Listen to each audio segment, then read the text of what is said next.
my videos very useful and fun for learning Python. Today, I will introduce more about Python. Let's go! Today, I will cover 3 topics. First is create a paddle, second is make the paddle move, and third is let paddle and ball react. If we like to extend the bouncing ball program to a game, we can add a paddle to bounce the ball. To do so, we need to first add a paddle class and initiate it. For this sample code, I initiate it as a 200 pixel wide and 20 pixel high rectangle. For the draw function, I will leave it blank for now. In the place where we create the ball object, we also need to create a paddle object and set green as its color. And inside the while loop, we need to add paddle.draw in order to make this green paddle appear. Here is the complete sample code. Basically, we just need to add the codes with the red circle to the existing bouncing ball program from the previous lesson.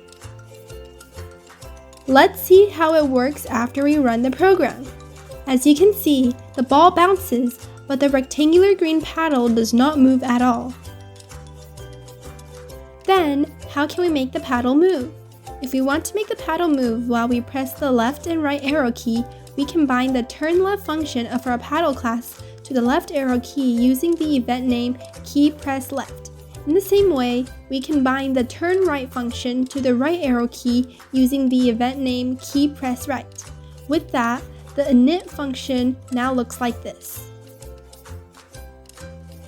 Inside paddle class, we also need to add something. We use the canvas's move function to move the paddle in the direction of the x variable with self.canvas.move. Then we can get the paddle's coordinates to see if it hit the left or right side of the screen using the value in pos. Rather than bouncing like the ball, the paddle should stop moving if it hits the boundary of the screen canvas. This is why we need to set self.x to equal 0 when it hits the left or right side of the screen. Here is the complete sample code. Basically, we just need to add the codes with the red circles to the existing codes. Let's see how it works after we run the program. As you can see, the ball is still bouncing, but the paddle can now be moved. The paddle will stop moving when it reaches the left side and the right side of the screen.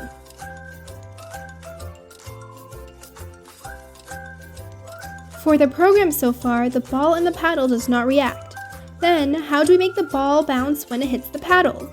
In this case, we need to pass paddle object as one parameter inside ball class's initialization function. In the place where we create ball object, we need to pass paddle object as one of the parameters. In this case, we should create paddle object first and then create ball object after paddle object.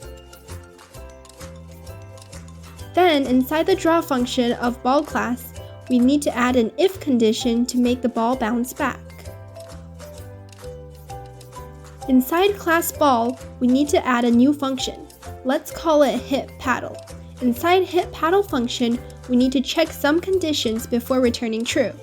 First, check if the right side of the ball is greater than the left side of the paddle, and if the left side of the ball is less than the right side of the paddle.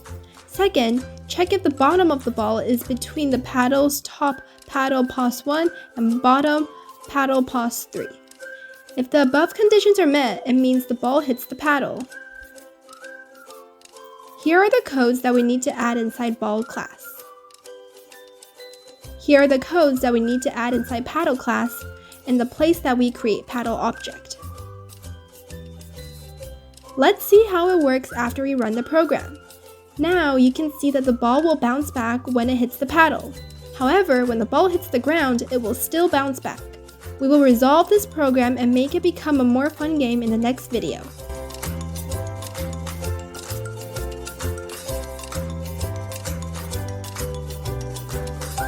Are you confident now? I will show you how to write more Python programs in the future. If you like my video, please subscribe to my channel and press the like button. See you next time!